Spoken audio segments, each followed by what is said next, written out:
our first guest on the show tonight, talking about BSB. He's amongst other things, BSB journalist, MotoGP journalist from the Pit Crew Online. He's also an aspiring commentator as well, and TV and radio presenter. Yes, he's brand new to motorsport radio and to Monday Motorsport. Please welcome onto the show Kiko Giles. Hello there, Kiko. Good evening, everybody. Good evening, Lester. Cheers for having me tonight. Well, where do we start, really? You know, there's so much going on this weekend. I can't wait to get stuck in now. It's unreal. So much to talk about in the world of bikes.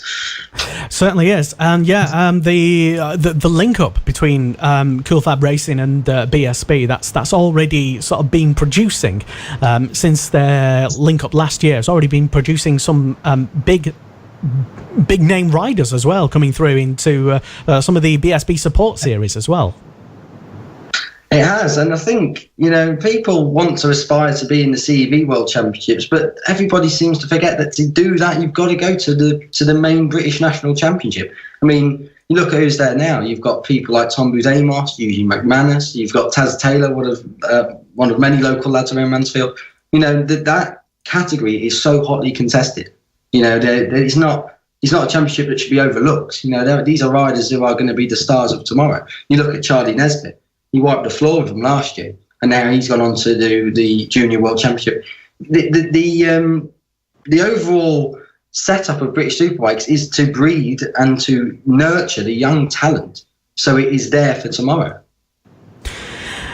And that's exactly what it does do as well. So overall, I mean, right now the BSB is having a bit of a break whilst other things are happening. Some of the big road racing events happening right now. And this week, you've been keeping your eye on, Kiko, the Northwest 200. I've been keeping both my eyes on the Northwest 200, and from what I've seen, I can't begin to describe. Just, it was one of the best Northwest 200s I've ever seen. All the races were very safe. You know, the only major incident was the awful accident that John McGuinness has suffered, which we'll come on to later. But as far as the organisation was concerned, it was definitely a massive improvement on last year. We had a couple of big gaps with races on the Saturday. But again, this is road racing. You can't always help the weather. But to the racing itself, fantastic stuff. You know, you've got riders like Alistair Seeley almost matching Philip McCallan's 5 in a week from many years ago. You've got Ian Hutchinson absolutely there and on it.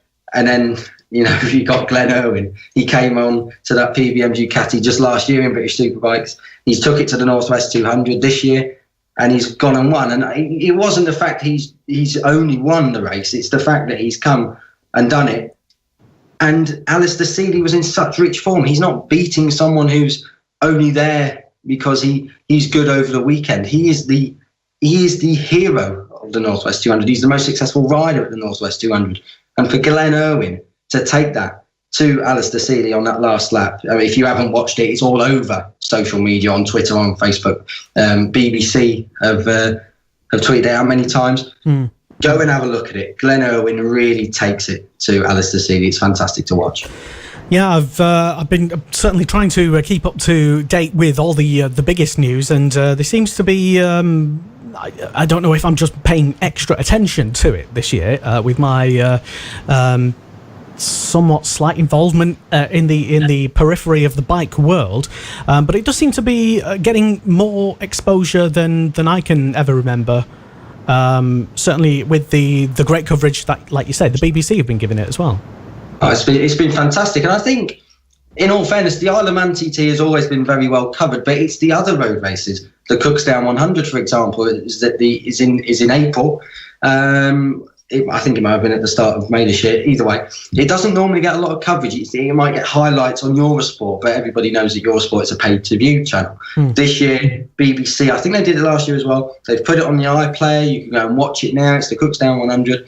You know, and it's a fantastic sport. And road racing is often in the periphery of your MotoGPs, your World Superbikes, your BSB. But once you watch a bit of road racing, you realise how many stars have actually have got a talent. You know, like Ian Hutchinson and Glenn Irwin and Alistair Seeley can ride on the short circuits, can ride on the roads. You know, and you look back at the history of road racing, you've got Joey Dunlop, Robert Dunlop, absolute iconic figures of the road racing world. And it's brilliant that, again, the road racing scene is now being really, really pushed out. And it's not a sport that, it's easy to get into, because it's often a very niche market. It's only really done in Northern Ireland. But now that it's starting to come out a bit more, it's been kind of working in parallel with BSB. The riders are making that transition across, and that's always very good, because the BSB fans are going to go and watch it because they'll have their favourite riders to support, their favourite teams, and it is really good as well. It's not like I'm not bigging it up because I have to. It is genuinely one of the best road races of the year. It's one of my favourites for sure, along with the Ulster Grand Prix. Yeah, certainly it's those three anyway, with the TT. Certainly ones to watch if you're into your road racing, or bikes in general. Yes. I would say bikes in general. I mean, I've been watching bike racing for all my life, and I only really got into the Northwest 200 about 3 years ago. So it is it really is. Once you've watched one, you have to watch the rest, and you have to go back through time and watch the rest. And now you just have to watch it every year. It's accessible. It's not on the normal television. You have to do your red button, or you have to go on the website. But it's there, and it's live, and it's brilliant coverage from the BBC with Steve Parish and Richard Nichols on commentary, and Stephen Watson down on the grid, and you've got Michael Laverty. You've got some big names there as pundits with Philip McCallan as well. It's a brilliant event on a whole, but it's not. It shouldn't be as a minority event. It's not people class it as a warm up to the TT. It really isn't that. It is its own event now. Speaking to Hector Neal at Alton Park, the Northwest 200 to him is his race. It is the one that he looks forward to the most. And when Glenn Irwin won, you could hear the fans. The atmosphere was absolutely electric, and that's what it should be. That's why people should go and watch it, whether that's trackside or on the television. Yeah, it's is it something that you have been to see yourself, Kiko, or are you looking to do that? Unfortunately, because I've got all these exams in May and June, I've never actually had the opportunity to go. I mean, this weekend is the last weekend before I have 2 exams this week. But next year, hopefully, it's already in the pipeline. I'm hoping to go. It does feel like just sitting at home, you get the atmosphere. Oh yeah. It's a bit like there's only certain Grand Prix that can do that around the world. You get it with Monaco a little bit with Formula One. You definitely used to get it with Brands Hatch World Superbikes. You get it with Mugello with the MotoGP. It's one of them where you don't have to be trackside to feel just how much emotion is running through that paddock at that time. Mm. Well, if you are a bit like me and kind of, to be honest, new to the to road racing, really, and you want to follow what Kiko's been saying and properly get into it and fall in love with it, I suppose. How can people do it? What channels is it on? What websites? You can find it on the BBC. You can go on YouTube and you find so many clips. You can go on the Duke Video website and buy a DVD or download a copy. There is thousands of ways you can go and find it. The BBC's really pushed a lot of content out, whether that be promotional videos, whether that be interviews with riders, whether that be like the last half a lap of the big Northwest 200 Superbike race from Saturday afternoon. There's loads of ways you can go and watch it, and I by miles recommend it. You've got to go and just even if you don't think you'll like it, you'll probably watch it and think, do you know what? These lads are a little bit special what they do. Certainly, yes. Northwest200.org, I think, is the... Yeah, there's the website as well. Yeah. We've got the official website, but if the tickets will probably go on sale very soon for next year if they're not on sale already now. So, there's loads of ways, and, there's enough heritage, there's enough history, there's enough websites on it. So you can, if you're new to it and you want to read up on it, that's absolutely no problem. Do check it out. That wasn't, the Northwest 200 isn't the only thing that was happening over the course of the weekend. There was some spectacular action in Europe at Imola. We tweeted, and you may have seen a picture of a bike that was from Free Practice. I think it was in the Superstock 1000. Support class, and we tweeted a picture of a bike from a rider. I'm just trying to remember the name. Max, a Chilean rider. Yes, him. he became, let's say, dislodged from his bike, and the bike somehow, I don't know, I've not seen the footage, I don't think there is footage of it, but the bike gets wedged into the fence, and that was just in practice. Check it out on our... Yep, it's on your timeline on Motorsport Radio. Yes. I mean, this is a thing now that I'm starting to get over the years with Imola. As great as a circuit it really is, we've seen it with crashes as well over the weekend. It's becoming one of them tracks where you just think they could have done a bit more with safety. Now, I know the bikes get faster, and I know riders are going to get faster and going to push the limits even more than we think they're possible.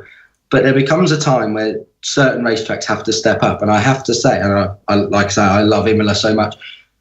Has Imola really stepped up its game? I'm not sure. We saw Eugene Laverty's crash with Alex Lowe's in race 1, bringing out red flags. Now, the crash itself wasn't an issue. It's the fact that the bike careered off into the distance and smashed into an unprotected barrier, erupting into flames. Now, for me, then things can happen. But if that was a rider, there would be some serious damage, not just to him, but to the world of motorcycle racing, because unprotected barriers in 2017, really, should they be happening? At corners where you're coming in around 160 miles an hour, one of the most dangerous race circuits there is anyway. You get the feeling that, maybe they should just... It did kind of happen. I mean, those who have seen the footage, and if you haven't, it is on the a little clip. It's on, I think, the World Superbike. It's on Twitter account as well. It's Twitter. It's on Eurosport Twitter as well. Go and have a look at it. It's a frightening crash, but that all they have to do. I know it's difficult because it is in a built-up area. All they have to do is put some tyres in front of that, or erect a cell air fence, or something like that. They just need to make that corner a little bit safer, because it's not. Would that have stopped it from bursting into flames, though? I mean, it's still going into whatever at the same speed.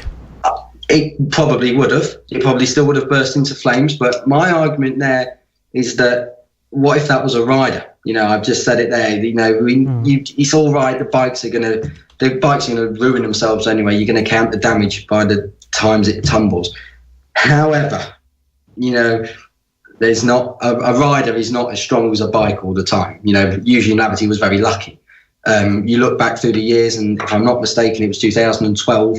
Joan Lascaux, young Spanish rider riding for the factory Kawasaki team, crashed in a test and went into an unprotected part of the circuit, barriers wise, and is paralysed now. That's a career done and dusted before it's really taken off.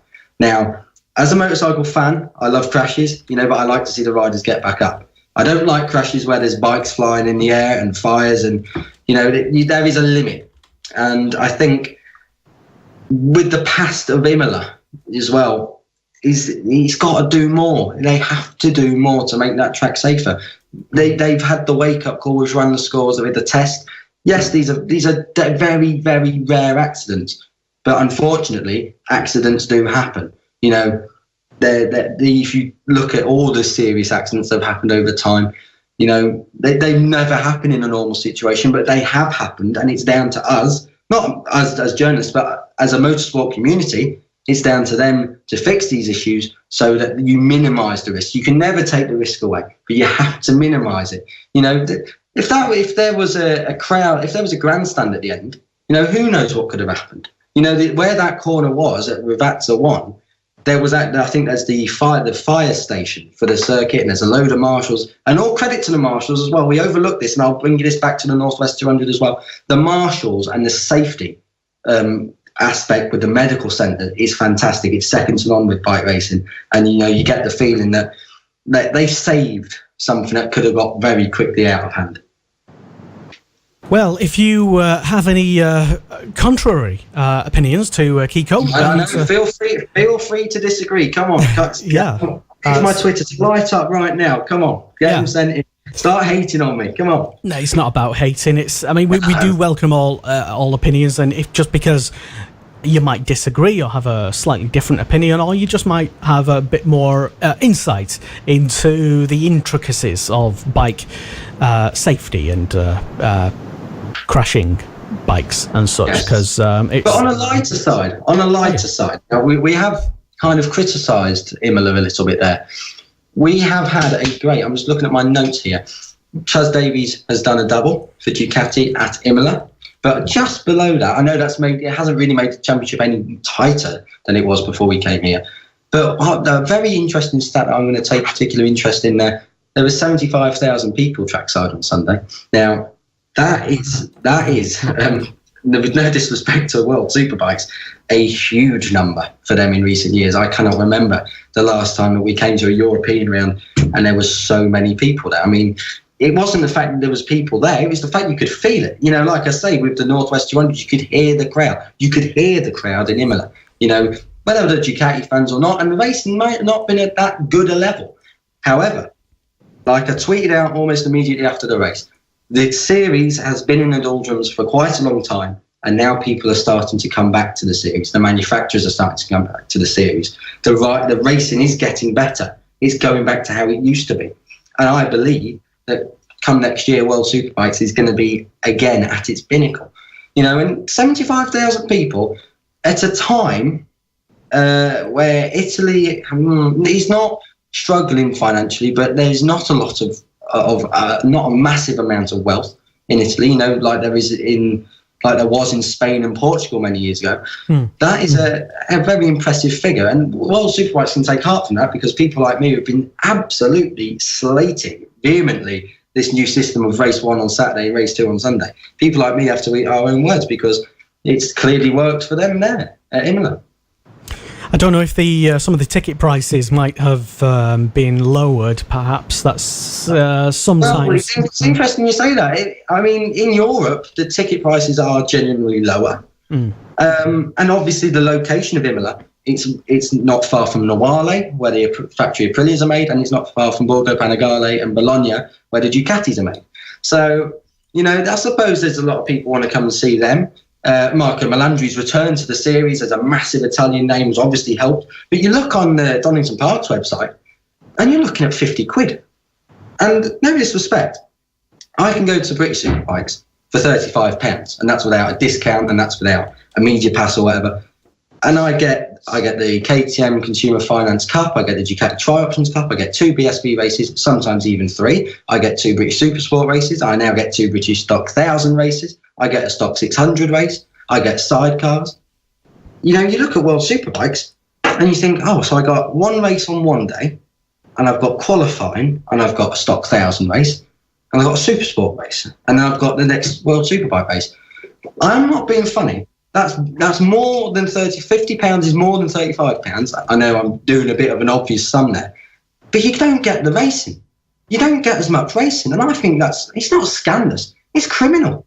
Why is it £50? World Superbikes, like I say, is coming back, but it hasn't got back yet.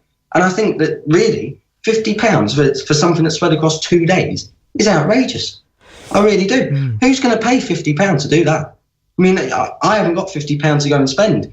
Because a lot of people with £50 might pay it, though. People with £50 might well pay it, but what about if they're coming up from London? They've got to then fork out for an hotel while they're there. And a hotel on Saturday night in Nottingham, as I found out this weekend, isn't very cheap. It's roughly about £80-90. So actually, although you might want to spread the crowd over the weekend, you're putting people off coming. You know, they'd go if there was a Supersport race and a Stock 1000 race on the Saturday as well, and then you do the race format now with the Supersport and the race with the World Superbikes and the Stock 1000s.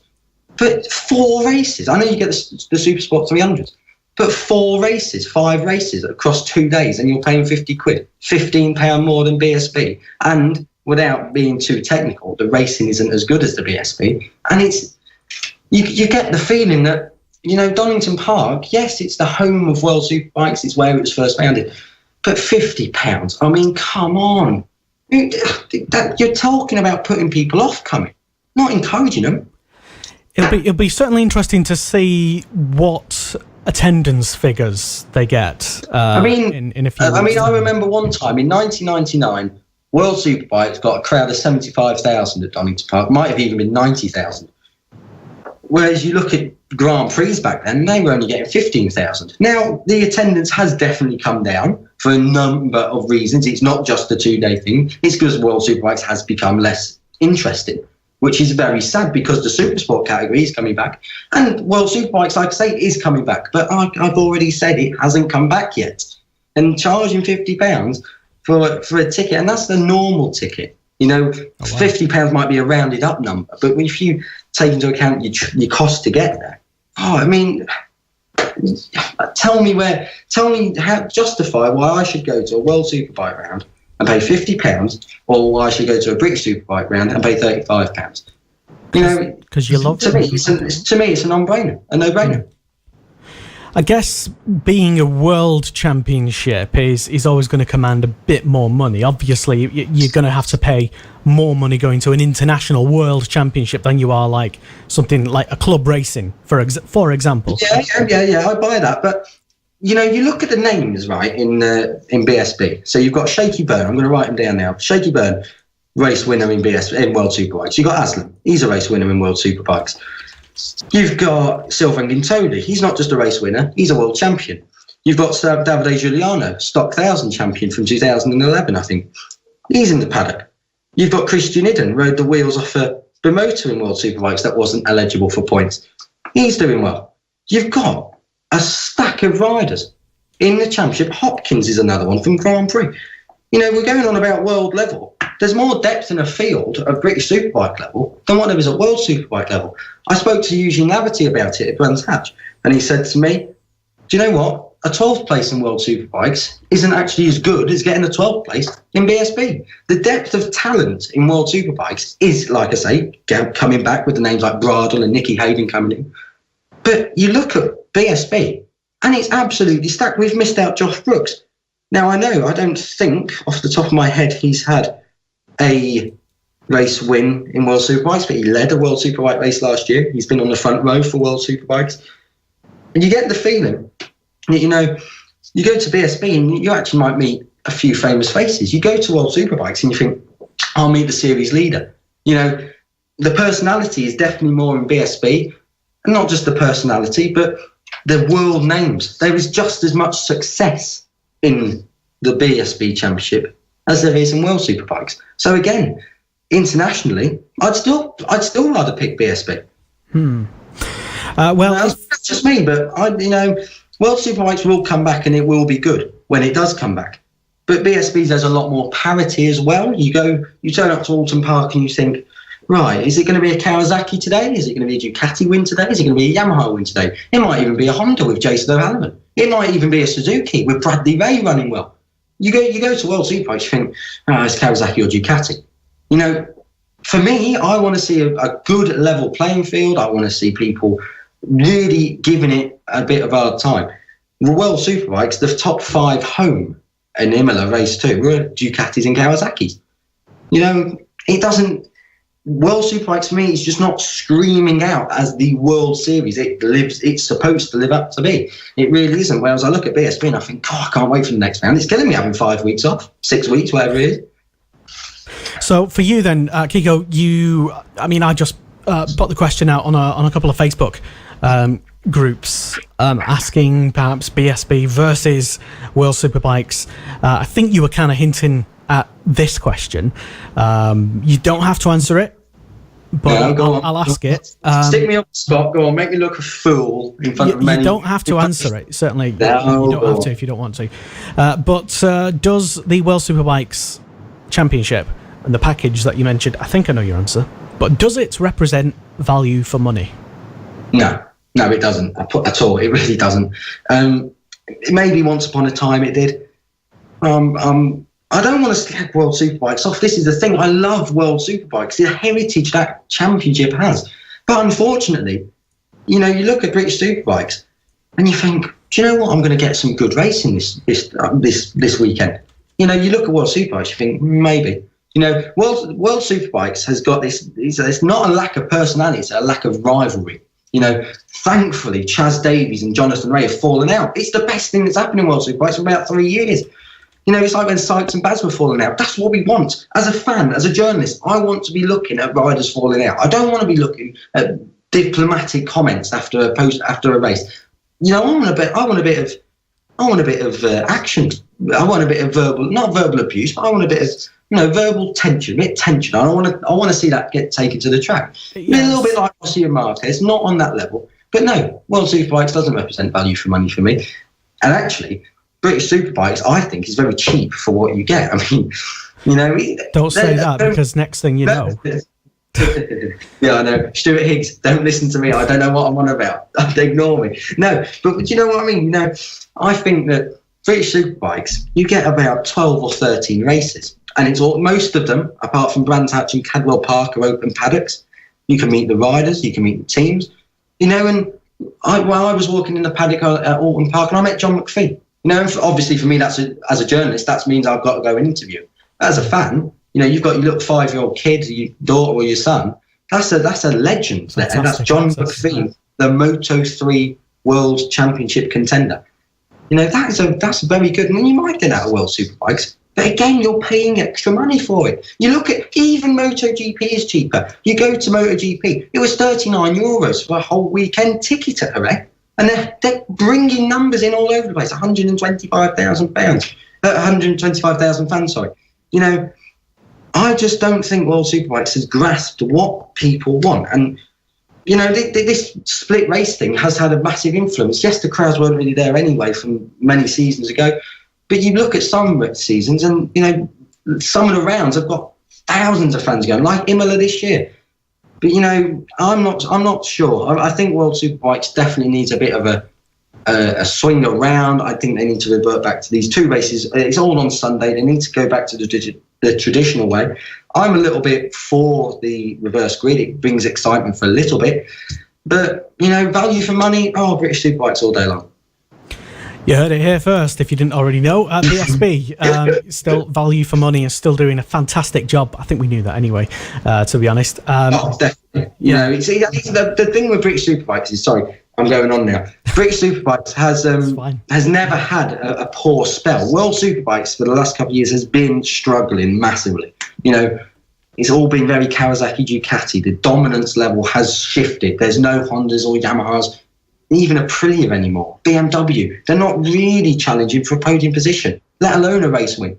You know, like I say, you go to British Superbikes and you could have 5 manufacturers packing out the top 5. You know, I don't know. I just think BSB has got a lot more to offer. You know, and it's producing riders to go into World Superbikes and Super Sport, and it's also sending them off to Moto2, as we have seen with Taron McKenzie. He's left the McCann's Yamaha team, although they allowed him to go and replace Danny Kent at Kiefer Racing in Moto2. So even then, the talent in BSB across all classes is immense, and it is extremely fun to watch on a day out. Certainly is. And that's Kiko's take on what happened at the World Superbikes and World Superbikes in general, and BSB and the Northwest 200. We've covered quite a lot, actually, to be honest. We have covered quite a lot. You said this half an hour would go quick. Let me just have a little butchers at this. It's been about 50 minutes or something. It's not bad, considering that regular people who tune into this show will know I almost never talk about bikes, because unlike you, I'm not an expert. I'm gonna correct myself here. I'm going on about World Superbikes being terrible. It's not terrible. It is great. You didn't say that. It's no. Someone will say, "Oh, why are you going on about World Superbikes?" It's not terrible. It just needs a bit of reform. You know, it just needs a little bit of a change to bring it back to its glory days. And that's all. It doesn't need massive amounts of improvement, but just 1 or 2 tweaks. You know, they've gone the wrong direction for my liking, and I think that reflects a bit in the numbers. But it is coming back. Like I said right at the start, it's coming back, and hopefully by next year we're going to have a proper championship. Well, I suppose everybody's got their own views on when the glory days were. Tell me why I'm wrong. And if you do happen to sort of disagree with Kiko, get in touch with us. It's at MSport Radio on Twitter. It's Motorsport Radio on Facebook. And what is your? How can people sort of keep in touch with your journalismings? You can keep up with my journalismins with that MotoGP Kiko on Twitter and Kiko Alexander Giles on Facebook. I've got a couple of shout-outs to do, actually. Right, okay. Stuart Rye tweeted me about John McGuinness. And unfortunately, the Morecambe missile has had a bit of a catastrophe at the Northwest 200. It's not just a broken leg. It is, unfortunately, 3 vertebrae been damaged or broken, and ribs as well. He's asked me, who's going to replace McPint at the TT? And will Honda go to the TT? Because they withdrew, obviously, their Superbike. Yeah, they withdrew on Friday, didn't they? They did. Left Guy Martin without a ride. Difficult to say at the moment. If I was Honda, I'd probably look at Connor Cummins because he's very in with them. I don't know if he is riding the Honda anyway. I'm not sure. Jackson Mason will probably know more than me about that. But I don't know. I think they will go to the TT, even if they bring the old Fireblade back out of its retirement, out of the museum, wherever it is. I think they'll definitely go. I can't imagine a TT without Honda in the top 4 or 5. Who they're going to ride on it, no idea. There's a lot of talent out there. I'd be looking, like I said, I'd look at Cummins. But we'll see. The TT's in a couple of weeks, last week of May, first week of June. I think we could have a rider confirmed by then. And I'll just do this last one. It made me laugh a little bit. My boss is on Twitter, Andy Hopper, the Hostess restaurant in Mansfield Woodhouse. If you want to check it out and give him a bit of stick, go and do so. He said, when are you going to talk about a real sport? Because I said, if you got any questions 2-wheel related, please tweet them in. And he said, when are you going to follow a real 2-wheeled sport like cycling? I won't. What does he think? What does he think bikes are? Oh, he just thinks they're men dressed in leather, and he probably hasn't got a lot of common sense. And I'll be out of a job by the end of next week because I've just said that on air. But it doesn't matter. Cycling is very fun, but it's not as fun as road racing, is it? When you get Alistair Seeley and Glenn Irwin at the peak of their performances, going at it hammer and tongs into the last Juniper Hill chicane at the Northwest 200. I'm afraid it's just not quite on that level. I mean, his road racing is obviously different, and they're all tripping up over puddles and whatever. But I like a manly sport. I do. I think I'm a bit more into the mechanical side and the motor racing side than the good old-fashioned push irons, Well, that's Kiko's view on. Go on, tweet me again. Why I'm wrong with cycling. I think you're asking for a good tweeting, to be honest. I am. I'm not sure. Purposefully trying to wind people up. I'm going to go down to the chippy. I'm going to get some food. I'm going to ignore everyone for the rest of the night. I'll check my Twitter tomorrow. By the way, for the record, there is nothing wrong with liking cycling and motorcycling as well. There is nothing wrong with it. You are allowed to watch the Tour de France. Cycling is very good, and I do watch the Tour de France sometimes. The Giro d'Italia's on at the moment. Yes. But it's not motorcycle racing, is it? It's not. I know what you mean, though. I was going to say I'd rather watch Formula One, but now I've said that, I'm not so sure. No, it might be more motorcycle racing for me, but that's just me. I'm probably wrong, and I'm sure someone will tell me. Well, we are talking about Formula One next, actually, with some more guests. Excellent. Yes, Kiko. More enthusiastic about it than me. It's been fantastic to have you on the show for best part of an hour, to be honest. I was, without you, to be honest, I would have struggled to get through the first 3 minutes of this conversation, to be honest. Thank you very much for making your debut on this show. Not your first on Motorsport Radio, but certainly on this show. And you're more than welcome to come back, especially after your travels around various BSB paddocks as well. So let's hope so. Let's hope. I shall see you all soon. Thank you for watching. Yes, excellent. Kiko Alexander Giles, do check him out. This is Motorsport Radio. Join the conversation and have your say on motorsport-radio.com.